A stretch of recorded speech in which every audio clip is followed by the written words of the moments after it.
আমাকে তো ভাই 9 বছরের ছেঁকা দিয়ে চলে গেছে। তার বিদেশ যাওয়ার সময় 15 লাখ টাকার মতো আমার কাছ থেকে নেওয়া হয়েছে। 1 মাস আগেও ফোন দিয়ে আমার সাথে সব প্যাচ আপ করতে চাইছে। ব্রেকআপের রিজনও তা আছে, নিশ্চয়ই রটে তো কিছু বটে। হ্যাঁ, 9 বছরের একটা সম্পর্ক ছিল এবং এটা 2016 থেকেই ছিল রিলেশনশিপটা। আর যেটা হয়েছে আমি আসলে গতকাল পর্যন্ত জানতাম না। গত 3 মাস মধ্যে আমাদের মধ্যে ব্রেকআপ হয়েছে, বাট তারা তখন দেখতেছি বিভিন্ন নিউজ পোর্টালে বলতেছে যে 1 বছর ধরে তাদের সম্পর্ক আগাচ্ছে। সো মানে আমি জানি না আসলে এটা সত্য কতটুকু মিথ্যা কতটুকু, বাট আমাদের সাথে 3 মাসে 3.5 মাসের মতো হয়েছে ব্রেকআপ হয়েছে। মানে ব্রেকআপের রিজনও তা আছে, যেটা সত্য সেটাকে তো আমি ঢাকতেও পারবো না মিথ্যা দিয়ে। আপনাদের মধ্যে সম্পর্কটা কতটা ডিপ ছিল? 9 বছর যদি আপনি যে কারোর সাথে থাকেন, হ্যাঁ, এটা তো আসলে খুব বলা বাহুল্য যে কেমন, এটা তো আসলে বলা যায় না যে কেমন ডিপ ছিল না ছিল 9 বছর একসাথে যদি একটা মানুষের। আর আমাদের চাইল্ডহুড প্রেম ছিল। So you know very well, childhood প্রেম থেকে শুরু করে ওর ক্যারিয়ারে আজকে এই জায়গাতে আসছে, সেখান থেকে শুরু করে ইউএসএ তে গেছে, সেখানেও আমার একটা কন্ট্রিবিউশন ছিল। তো সবকিছু মিলিয়ে এটা তো আসলে ভাই মানে এইভাবে তো আসলে বলা যাবে না। আপনিও যদি একটা, আপনি নিশ্চয়ই, আমি জানি না বিবাহিত না অবিবাহিত, আপনি কি মনে করছেন আপনি প্রতারিত হয়েছেন এই ধরনের? অবশ্যই আমি প্রতারিত, আমি প্রতারিত। তারা যে একটা বিবাহ বন্ধনে আবদ্ধ হতে যাচ্ছেন, এজন্য আপনি আসলে কোনোভাবে ব্যথিত কিনা? আমি এইটার জন্য একদমই ব্যথিত না, বিকজ অফ হচ্ছে আমি জিনিসটা তো আপনারা তো আজকে জেনেছেন, আমাদের সাথে আমাদের রিলেশনশিপ ব্রেকের জন্যই ছিল সেই রিজনটা। হ্যাঁ, তো আমার রিলেশনশিপ ব্রেকের জন্যই সেই রিজনটা ছিল তার। তো আমাকে হচ্ছে গিয়ে তো এই মানে ব্যথিত, মানে ধরেন আপনি যদি জানেন যে আপনার সাথে একটা চিট করা হয়েছে, হ্যাঁ, তো সেই জিনিসটা হচ্ছে 9 বছরের আজকে তার ক্যারিয়ারের পেছনে বলেন, ইনভেস্টমেন্ট বলেন, সবকিছুতে। তো যখন আমি সাডেনলি শুনছি তখন ব্যথিত হয়েছি। 2 মাস আগে তারা অনেক জায়গায় প্রথম আলোতে দেখলাম 1 বছরের নাকি রিলেশনশিপ, বাট আমি কনফার্ম দিতে পারি এটা ফেক, কারণ I have all proof and everything যে আমাদের মধ্যে 4 মাস শুধু ব্রেকআপ হয়েছে।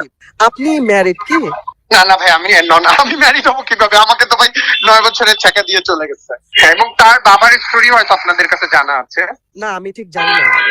আমি আপনাকে একটা নিউজ পাঠাচ্ছি। তার বাবা কিন্তু আওয়ামী লীগের এই কি বলে যে শীর্ষ সন্ত্রাসীর কাতারে এবং ক্রস ফায়ার হয়েছে আওয়ামী লীগের আমলে।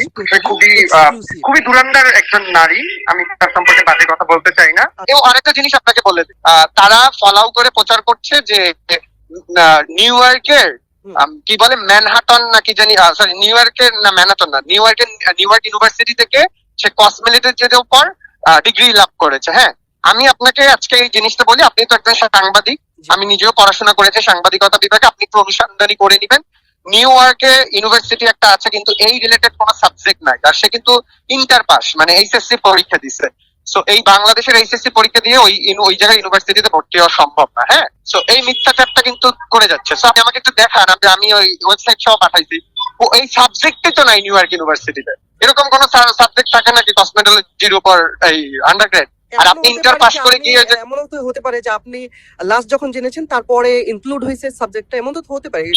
আমি তো আজকে জেনেছি, আমি তো আজকে আমার সাথে তো ভাই আমার সাথে তো তার 4-3 মাস ধরে কমিউনিকেশন। হ্যাঁ, তো আপনি তো মানে অবশ্যই তো নিজস্ব কোনো ডিগ্রি নিয়ে পড়ছেন। একটা ডিগ্রি বা ডিপ্লোমা করতে হলেও 6 থেকে 8 মাসের সময় হয় লাগে, তাই না? মিনিমাম একটা ডিপ্লোমা ধরলাম, আমি ডিগ্রি বাদে দিলাম। সো ডিগ্রি বাদেও তো গিয়ে লাগে ভাইয়া। সেটাও আপনারা আনতে পারেন তো, যে এই জিনিসগুলো কেন মিথ্যাচার, মানে আমার কথা হলো যেটা সত্য সেটাকে সত্যতে আনেন, যেটা মিথ্যা সেটাকে মিথ্যাতে আনেন। বলেন না তাহলে আপনারা চান না কেন যে না ঠিক আছে তাহলে যে আপনি ডিপ্লোমাটা করছেন সেটার একটা প্রুফ দেন, ইউনিভার্সিটির সাথে আপনারা কন্ট্যাক্ট করেন। এই জিনিসগুলোতে অনেক লুফলস আছে। আর তারা যেভাবে ফলো আপ করতেছে কি বলে যে খুবই সতীর্থ, তারপর হচ্ছে কোনো কিছু নেই। বাট আমি তো জানি যে কি হয়েছে, আমার সাথে কি করা হয়েছে। তার বিদেশ যাওয়ার সময় 15 লাখ টাকার মতো আমার কাছ থেকে নেওয়া হয়েছে, সেই টাকাগুলো তো আমি খাইনি। আমি জানি না তারপর ফেরত দেবে কিনা। বাই এনি চান্স আপনি ছাড়া তার কি আর কোনো বয়ফ্রেন্ড ছিল বাংলাদেশ আর বাংলাদেশের বাইরে? এর আগে একটা বয়ফ্রেন্ড ছিল তার। এই মুহূর্তে কি তার কোনো বয়ফ্রেন্ড আছে? না, লাস্ট বয়ফ্রেন্ড আমি, কারণ আমাদের 9 বছরের একটা রিলেশনশিপ ছিল। ইভেন সে কিন্তু আমাকে 1 মাস আগেও ফোন দিয়ে আমার সাথে সব প্যাচ আপ করতে চাইছে এবং বলা হয়েছে যে যদি কোনো এরকম কিছু হয় তুমি জানি কোনো কিছু না করো। আমি কোনো কিছু করবো না, আমি এখন পর্যন্ত কোনো কিছু করছি না। I would like to request please আমার নামটা ইউজ না করার জন্য। ওনার নাম তো রোজা রহমান, রাইট? না, ওর নাম ছিল উম্মে হাবিবা রোজা, এর পরে রোজা আহমেদ করছে।